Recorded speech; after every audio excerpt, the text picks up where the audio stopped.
Assalamualaikum warahmatullahi wabarakatuh.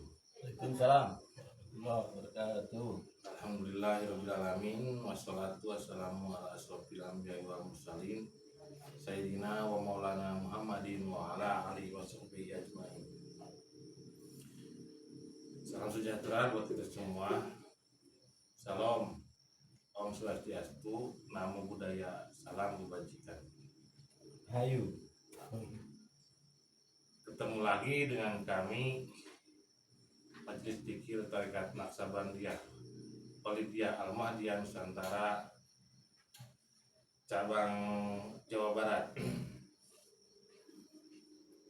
bertempat di Gria Pasulukan Sumedang. Kali ini kita akan berbincang-bincang dengan teman kita sama jamaah, yaitu Kang Okiw. Kang Okiw. Di pembahasan kita kali ini kita akan membahas tentang apa, Kang Okiw? Jika Tuhan Allah tidak wujud. Jika Allah itu tidak wujud nyata, apa yang kamu sembah?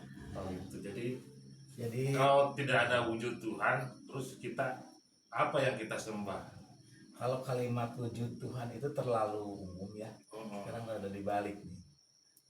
Kalau nih Allah itu tidak wujud nyata, Ya, lamun Allah teh wujudna. benar. Terus menyembahna gitu. Apa yang kamu sembah? Iya. Mungkin kita ngutip dulu dari perkataan Sayyidina Ali. Beliau berkata, aku tidak akan menyembah Tuhan yang tidak aku lihat. Sangat masuk akal. Yang namanya menyembah kan, kalau tidak ada wujudnya, menyembah apa? Apa yang kita sembah? Betul nggak? Bangin. Iya, nyembah apa? Nyembah angin, nyembah yang namanya bernama pasti ada wujudnya. Jadi sangat masuk akal sekali perkataan Sayyidina Ali bahwa aku tidak menyembah Tuhan yang tidak aku lihat. Nah, terus Oki, bagaimana nih? Bagaimana sih wujud Tuhan itu seperti apa gitu? Coba mungkin ada sedikit yang bisa disampaikan. Di sini saya mencoba ya untuk sedikit memberikan atau menyampaikan pendapat saya ya, Iya. pengalaman saya dan sebagainya. Sekian lama kita sholat, belajar gitu ya, diajarin segala macam yang 5 waktu itu, dari bacaannya, gerakannya, tekniknya. Semakin beranjak dewasa, dari waktu berjalan ya, saya mulai berpikir, karena sholat gitu-gitu aja gitu. Iya, betul. Ya, kok bosen gitu ya, membosankan gitu ya, bikin kesel. Jadi kadang-kadang juga ya apa namanya itu, jadi itu malas, bacaan yang diulang-ulang, gerakan yang diulang-ulang. Nah, saya mulai berpikir, oh mungkin ini hanya sekedar kulitnya. Nah, mulailah di situ termotivasi, tergerak untuk mencari apa isinya gitu. Nah, setelah ada istilahnya pertanyaan seperti itu dalam diri saya gitu ya, saya mulai mencari itu ya nggak waktu yang apa namanya Singkat gitu. Oh, begitu saya ada nih ingin mencari, terus mencari langsung ketemu gitu. Iya. Itu kalau waktu bertahun-tahun awal beragama itu ya kenal dulu gitu. Iya. Harus kenal dulu ya, apapun juga, misalkan dalam hal apapun, misalkan kita hal yang biasa aja mau bertemu seseorang, atau misalkan bertemu mengetahui seseorang, harus bertemu dulu. Iya, karena sholat kan di keterangan menjelaskan bahwa di surat ayat 14, jadikanlah sholat untuk mengingatku, gitu kan. Terus kalau misalnya tidak ketemu, apanya mesti diingat kan? Yang syaratnya mengingat kan pernah bertemu, berinteraksi dengan salah satu panca indera gitu, baru bisa ngingat gitu kan. Ya, Ya coba lanjutkan lagi. salah satu lagi sebagai contoh nih, contoh logis. Kita mau ngapa-ngapain misalnya, kita mau ngasih sesuatu eh, atau menyampaikan sesuatu. Eh, Lamun eueuh anu dituju ya dikamanakeun ieu Iya, gitu nya. alamat ininya, alamat Ditujukeun itunya. ka saha, misalkan saya kenal nih. Misalkan nama Kang Pena misalkan. Iya, Tapi saya nggak kenal, istrinya ke Kang Pena nih, cuman tahu aja Kang Pena itu di mana. namanya doang ya. Baru doang gitu nya, biar gitu hungkul. Tapi mau aya interaksi dua arah di situ. Wah. Jadi sholat itu ya harus ada interaksi dua arah, jangan nyem-nyeman sendiri aja gitu sih ya. Iya, betul. Nah di situ juga kita kan itu berakal ya, berakal, logis gitu ya. Makin kesini ya, iya masa sholat misalkan berjamaah, tapi di depannya yang kita ajak diskusi, misalkan kita berinteraksi gitu ya dengan Tuhan di situ, mana Tuhannya? Dan di doa itu tadi juga sudah jelas, ini wajah wajhia, Nah. wajahnya siapa kalau enggak. Nah, berarti kan harus ada wajah dengan wajah kan ya, face to face ada gitu wajah ya. menghadap tepat menghadap gitu, Nah. kiblatnya gitu ya. Nah, istilah ini nama face to face lah gitu. Iya. Nah ini kan maksudnya, nah itu yang harus digali. Nah di sini dijelaskan juga bahwa betul-betul bahwa rukun Islam itu harus dipraktekkan secara nyata. Contoh misalkan teori syahadat itu kan kalimatnya aku bersaksi. Nah di situ aja gerbang awalnya. Iya, betul. Ya gerbang awalnya kita harus, nah itu kan momen fase itu berkenalan. Iya. Ya. Namanya bersaksi Nah. kan mesti ada yang disaksikan gitu Nah, ya. harus bertemu dulu kan. Iya. Nah, itu bagaimana? Nah, seperti itu. Nah, fasenya juga sangat logis ya. Kita bertemu, terus kenalan. Nah, untuk mempertemukannya ini, kita untuk tahunya yang namanya Allah itu kan harus kemana gitu kan. Iya. Ini yang harus jadi, kan kesini kalau kita berpikir logis, kan kita terus menggali gitu ya.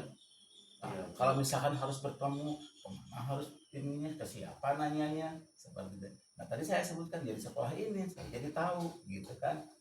Oh iya betul, ya harus bertemu. Ya. Setelah bertemu saya kenalan, setelah kenalan baru ada interaksi gitu kan. Iya. Maksudnya setelah bertemu ada interaksi, kenalan ya, saling Adaptasi Nah, gitu ya. adaptasi itu namanya.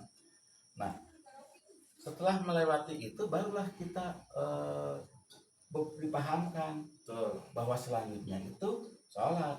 Apa itu sholat? Ya sholat itu kan sholatlah aku mengingat Allah. Nah Iya. barulah itu dalam sholat yang diingat. Jadi Barulah intinya, itu di sana kita sholat bisa khusyuk, nggak kemana aja. iya, jadi kalau tidak bersaksi dalam syahadat mana mungkin, mustahil bisa sholat, karena sholat intinya itu mengingat gitu ya Kang Opio. Kayaknya. Iya. Coba. Terus selanjutnya apa? Nah, setelah kita mengingat, nggak setelah ingat itu, masa udah ingatan udah nggak? Masa setelah ingat terus diingat-ingat lah gitu. Nah di situ kan ada fase gitu ya, fase apalagi pengembangan dari sholat yang mengingat itu, yaitu kita bisa mi'raj. Nah seperti itu kan ya, kan Nabi juga sholatnya mi'raj. Iya, sholatul mirajul mu'minin Nah, gitu. sholatul mi'raj mu'minin. Jadi saya berkesimpulan di dalam bab syahadat, dalam bab sholat itu betul bahwa sholat itu media, sarana, kendaraan lah atau apapun namanya untuk kita bisa mencapai mi'raj. Iya, Ya. betul. Mi'raj itu kan satu pencapaian ya, Iya. pencapaian. Nah kalau kita punya kendaraan atau punya apapun dipakai, tapi kan nepi, Iya. berarti kan apa? Ya, nggak tahu gitu kita apa yang dituju, segala macamnya, alamatnya nggak tahu gitu. Iya. Ngambang jadi semuanya. Jadi sholat miraj itu bukan hanya Nabi yang bisa ya, Iya. karena di keterangan juga sholatul mirajul mu'minin itu kan banyak jamak. Jadi setiap orang yang beriman mukminin bisa mi'raj gitu ya Kang. Iya. Nah, sekarang apa namanya itu tadi udah ya syahadat itu selesai. Berarti kan ada tahapan selanjutnya. Iya. Ada efek dari sholat yang mengingat, ada efek dari mi'raj gitu. Artinya kan mi'raj itu tidak cuma sekali ya. Ya, seperti yang disampaikan dalam hadis riwayat mi'raj itu ya, Iya. bahwa ada langit ke-1, langit kedua, 3. Nah, itu kan mi'raj ya. Naik terus naik. Nah, di situ kan ada perintah lagi mungkin karena kita ada interaksi dengan Tuhan ya. Iya, betul. Karena kita ada mi'raj gitu ya. Iya. Nah, itulah gitu. Kenapa kita sholat itu ya jangan asal juga aja gitu, tapi nggak tahu kita hayo we pakai motor tapi motor untuk jalan-jalan gitu kan, kan si burung gitunya. Jadi mungkin intinya itu sholat itu bertingkat-tingkat ya, ada sholat zikir mengingat, terus ada sholat yang mi'raj, dan mungkin oke coba dibahas lagi, mungkin ada satu lagi yang sholat kemenangan gitu ya. Nah itulah kemenangan itu ya, ketika Karena diajar juga hayal sholat hayal falah gitu ya menangan. hayal sholat, hayal kita sholat. Nah kita udah sedikit paham ya sholat itu apa. Nah setelah mi'raj tentunya kita akan ada kemenangan di situ. Kemenangan itu apa sih, seperti apa itu ya. Nah itu yang harus kita buktikan sama-sama. Iya Ya. betul. Mulai dari kemenangan yang kecil karena itu berlapis-lapis ya. Iya. Kemenangan yang terkecil itu apa? Apa aja itu yang disebutkan surga itu ya kita dapat ya. Seperti rasa nyaman, bahagia yang Iya. entah apa Kodim itu. gitu, maksud Ya. kodim gitu ya. Yang Ya. hanya bisa dirasakan oleh pelakunya. Ya, gitu. itu kodim ya sifatnya ya. Iya. Itu cuma bisa dirasakan oleh ya yang melakukan perjalanan itu. Iya. Saya cuma bisa menceritakan bahagia tertentu, cuman saya bisa kapasitas menceritakannya cuma sampai di situ. Iya. Padahal rasanya tuh gitu ya. Dah hese ya. Susah Gimana gitu ini, ceritakan. Pak, menceritakan rasa kopi tapi orang itu belum tahu rasa kopi gitu. Jadi susah. Cuman gitu. mendengar aja. Jadi di sini. Jadi harus dibuktikan gitu ya. Nah, jadi di sini itu kan sholat itu jelas, bukan teori, bukan juga gitu, tapi harus ada isinya supaya kita nyambung, supaya kita apa itu kalau kita minum kopi itu ini Tahu rasanya. tahu gitu. rasanya gitu. Jadi kita bisa cari bisa rasa kopi gini, sampean aja atau siapapun minum kopi bisa nggak ceritakan, paling cuma bisa manis, kan manis itu umumnya. Nah di situ kan ada yang spesial gitu ya, kenikmatan apapun itu segala macam. Nah itu yang cuma bisa bisa dirasakan oleh pribadinya pelaku itu sendiri. Iya betul. Karena ada hadis juga bahwa yang menyatakan bahwa akhirat itu untuk dirimu sendiri. Ya kayak gitu. Iya. Tidak bisa, misalnya saya cuma bisa mengabarkan aja, tapi untuk merasakan akhirat itu sendiri ya cuman kamu sendiri gitu. Nah Iya. di sini alam-alam yang tidak kita lewati ya berarti ya tadi. Ya, karena Nabi mengatakan akhirat itu 7 lapis langit, itu kan kias gitu ya. Maka itu 7 lapis kesadaran gitu. Jadi mesti dirasakan gitu ya. Saya balik lagi ke depan nih. Ternyata proses syahadat itu dibimbing, harus ada yang bimbing. Ya. Di sekolah ini, kalau di sekolah ini pasti ada gurunya kan. Iya. Nah, dibimbinglah di sini. Jadi kita mengalami ini semuanya itu bahwa syahadat itu proses kodim. Ya. Proses kodim itu apa? Iman. Iman kelihatan nggak? Iya betul. Ya. Iya. Nah, itulah. Nah, di situ untuk menuju iman itu ada lagi sebelumnya juga. Iya. Nah, itulah. Ini mungkin di sekolah ini nanti akan semakin banyak pengetahuan terus dikembangkan lagi. Nah, seperti itulah perjalanannya. Seiring berjalannya kita proses tazkiyatun nafs, kita akan terus, tapi pengetahuannya bukan pengetahuan kayak orang-orang cerita doang, tapi di sini ada hasil hikmah dari perjalanan baru berbuah pengetahuan gitu ya. Dan kita nggak bisa Kang Bena, misalkan kalau kita lakukan perjalanan tanpa bimbingan. Iya. Kita ketemu nih misalkan kita mengalami sesuatu. Nah, itu kalau nggak ada bimbingan, itu kita nggak tahu kalau ditunjukkan. Ya. Iya. Nah, Betul. Nah, misalnya kita jalan aja sendiri di satu apapun itu, di tempat yang asing, yang aneh gitu ya, yang belum kita jamah, kita kan cuma bisa lewat tanpa mengetahui itu apa. Iya, mungkin kita juga tengok gitu ya. Iya naon. Tapi kalau kita didampingi sama guru, itu loh itu. Ya, itulah ini gitu.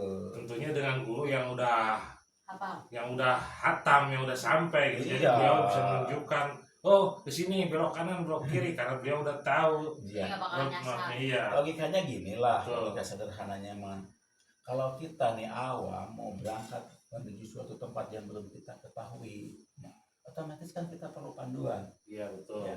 Kalau kita misalnya sendiri, tidak ada informasi apapun, sekehendak kita sendiri aja nggak sendiri kayak gitu, kan kita bisa kemana aja ya. Iya, bisa tersesat gitu ya. Ya itulah namanya tersesat. Betul. Jadi salah satunya ya, tersesat itu kan ada fase satu, dia nggak ngerti tujuannya mau kemana. Iya, nggak tahu arah tuju ya. Dan keduanya siapa di mana kiblatnya atau mentornya, bagaimana cara kesananya. Iya, Dari awal aja kalau kita nggak tahu tujuan ya udah blank, itu udah sesat itu. iya betul. Apalagi kita memaksakan diri nggak ada tujuan pergi, Iya betul. Akhirnya kamana karap. akhirnya kemana karap gitu Iya kan. betul. Karena enak orang mau tujuan ini teh lantaran baluang malahnya gitu. Akhirnya kan anggar di jalan oke anggar ada tujuan gitu kan.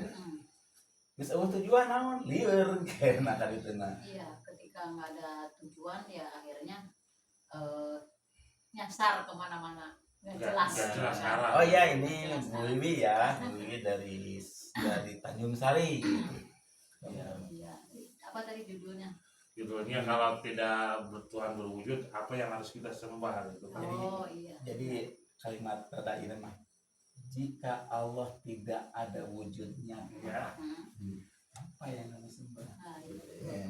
Iya betul sekali ya, ketika kita tidak ketemu sifat wujud Allah itu sendiri, blunder sih, nggak bisa menyembah, Bisa ingat dalam sholat. bisa mengingat dalam sholat ya. Memang sih ibadah sih bisa, cuman entah apa itu yang disembah gitu kan, karena yang kita ingat itu kan harus jelas gitu kan. Iya. Masa kita mengingat sesuatu yang gak jelas ya jadi kemana-mana kan gitu ya. Berhayal gitu ya. Jadi menghayalkan sesuatu yang tidak pernah bisa dibuktikan kan Kalau gitu. nggak menyembah nama ya ingat cucian, jemuran, ingat Nah iya, hutang, jadi ingat Ini apa aja. gitu ya.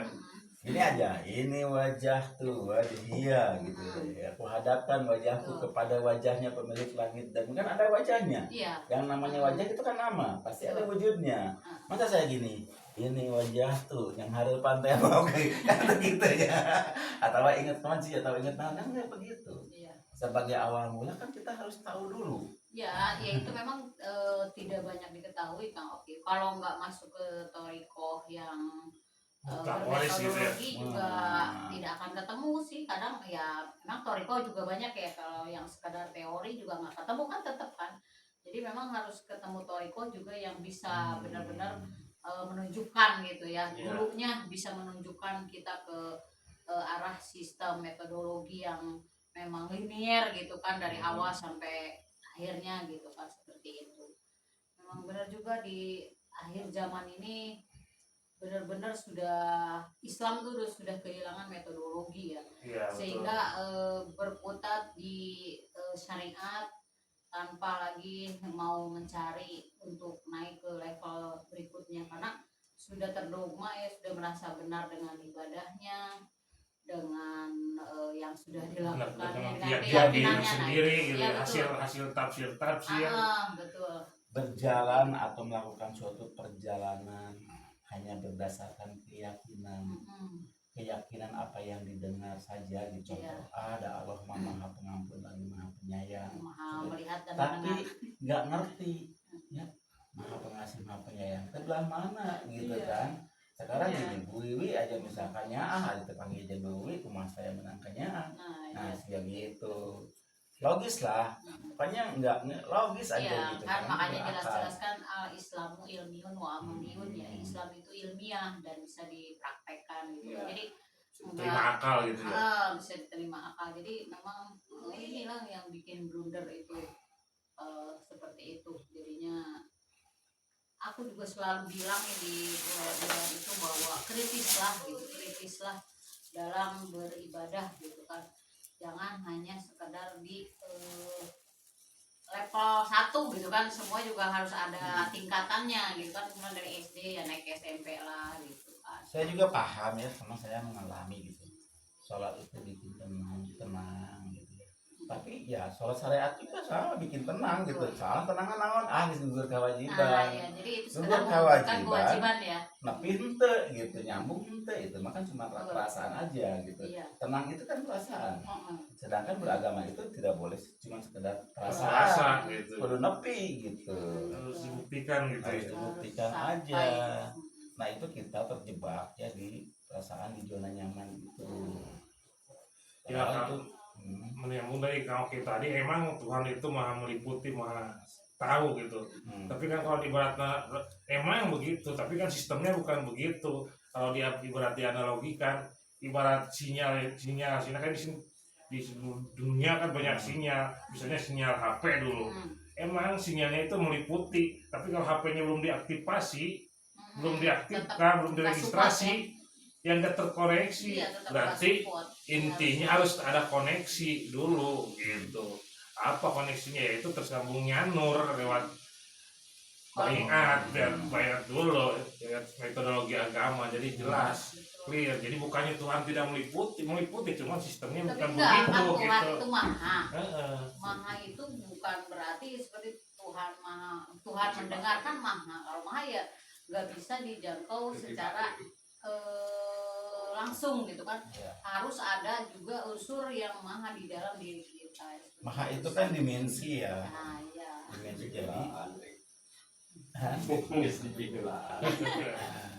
Ayah dari Pak Hiji dari. Jadi mungkin Nah, Hiji dari. makanya di surat Al-Maidah ayat 35 Hiji dari. dijelaskan kita harus mencari wasilah untuk mendekatkan diri kita pada Tuhan. Nah, wasilah itu channel. Jadi kita harus aktif dulu, diregistrasi dulu. Kalau ibarat TV atau handphone itu harus ada alat penerimanya, jadi terkoneksi gitu. Kalau punya udah terkoneksi, baru kita setel, tak ada gitu. Jadi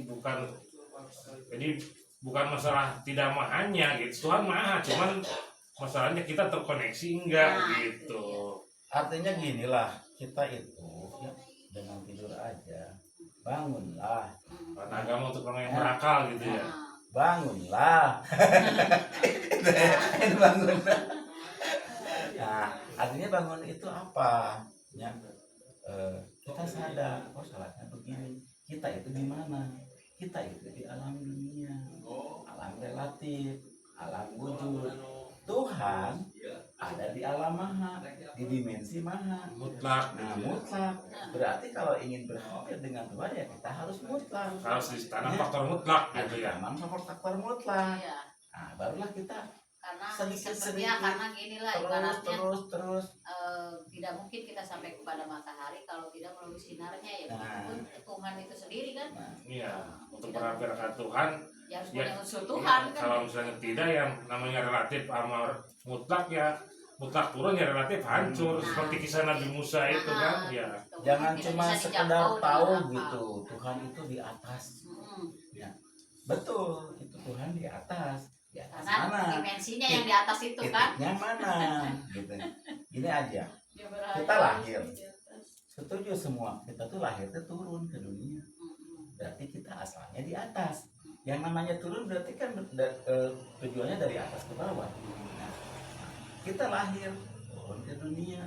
Nah kalau pulang berarti naik ke atas. Betul. Betul nggak? Betul. Ya yang namanya naik harus pakai alat nggak? Mm-mm. Ya harus pakai alat. Apa itu namanya? Teknologi. Mm. Teknologi apa sih dalam agama? Tarekat. Kalau misalnya kita nggak bertarekat, ya, cuman bersyariat saja, ya nggak akan bisa lah dikenali. Ya, Aja lah Ya. narik rumah lagi, minimal rek naik kalau lagi kudu make tangga, naon gitu. jadi Tuhan di sini tuh di atas itu maksudnya bukan di atas letak geografis gitu, tapi dia dimensi kesadaran, dia di puncak kesadaran. Makanya Nabi dulu Mi'rajnya itu sampai Sidratul Muntaha, puncaknya kesadaran gitu. Jadi bukan letak geografis, Nah tapi itu. level-level Karena kan tidak dimensi. bertempat Iya. kan itu.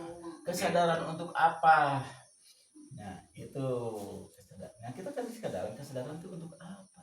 Ya kesadaran kita itu bahwa kita itu diciptakan itu hanya sekadar untuk beribadah saja, ibadah kepada Tuhan. Disadarkan lain ayeuna ngerasa orang digawanya ibadah tapi can panggil jeung ibadahan. Bener tuh. Misalkan saya ya sedekah ya ke Bu Lili disangka ibadah menang pahala, nggak gitu, nggak gantikan kayak gitu konsepnya. Harus beserta apa komentar. Makanya di Quran ada kata sibgotaloh itu ya kan. Jadi baik sedekah apa-apa kan mesti beserta celupa Tuhan bersama Tuhan gitu. Kalau tidak kan ada ayatnya yang kata Pak Idin di episode kemarin itu ibarat kita berbuat baik tanpa iman ibarat debu berterbangan gitu. Itu berarti kan iya sia-sia. Jadi harus ada sambungan dulu pada Tuhan supaya menjadi sigot Allah itu Ya, tadi. semoga menjadi pencerahan nih buat yang Iya. masih blunder dengan syariat gitu kan. Jadi jangan sholat itu jangan yang di dalam yang itu surga. Surganya itu hanya ada dalam angan-angannya sendiri, menurut saudara sendiri gitu, surga telinga. Jadi dibayang-bayang mau surga tekieu menurut istilahnya yang telah sampai wah loba bidadari lah, bida Muhammad lah, kasek lah dan sebagainya, enggak begitunya. Buktikan aja sendiri. Jadi surga itu ketika kita di dunia ya harus kita temukan. Iya. Nah, sedangkan surga itu kan di sisi Allah. Ya. Kalau misalkan di sisi Allah ya temukanlah dulu Tuhannya, Iya, temukanlah dulu pemiliknya. Seperti itu, jangan terus surganya ngikut ya. surganya pasti ngikut lah, gitu. Ya ibaratnya gini lah, kalau kita mau masuk ke rumah seseorang, ditemui dulu lah yang punya rumahnya gitu kan, Iya. bisa masuk kan seperti itu. Baru rumahnya ngikut karena dipersilakan. Iya, nggak ketemu yang punya rumah gimana mau bisa masuk? Sholat itu emang bikin nyaman, tapi jangan terjebak di zona nyaman. Terus gerak terus sampai karena sholat itu emang udah dimutlakan petunjuk itu seperti itu. Harus ingat, kalau sholat belum bisa mengingat, carilah, kejarlah supaya bisa ingat. Gimana Setelah caranya? mengingat, Kemana sholat jalan, itu harus lewat mi'raj, siapa kan? carilah, kejarlah terus sampai mi'raj gitu. Iya, lewat siapa, di mana, kemana kan? Itu bisa nggak sendiri? Iya. Kapan kita mi'raj? Kapan kita bisa mengingat kalau tidak ada yang menunjukkan? Jadi intinya mungkin Kapan juga? kita harus kenal dulu seperti yang di awal tadi, marifat dulu baru semuanya bisa Nah, jelas iya. gitu. Di awal ujian marifat Iya. itu harus benar-benar dilaksanakan. Ya, kebetulannya ada ngobrol mas kisah pada naik. Pas ini kita cekap ya mungkin Nah, ya. Cekap lah gitu Ya ya. mungkin sampai di sini dulu pertemuan kita kali ini. Jadi awal agama itu mesti marifat dulu, kenal dulu Tuhannya, baru kita bisa mengingatnya dalam sholat dan kita bisa terhubung dengan Tuhan yang Maha Mutlak. Ya, tunjuk sudah kami sampaikan, mungkin kita kembalikan lagi kepada pemirsa semua, apa terserah mau gimana. Semoga bermanfaat. Sampai ketemu di episode selanjutnya. Ya. Wabillahi taufiq wal hidayah, wabillahi walinayah, ilahiyat maksudi warido kamatubi. Assalamualaikum Wassalamualaikum warahmatullahi wabarakatuh. Salam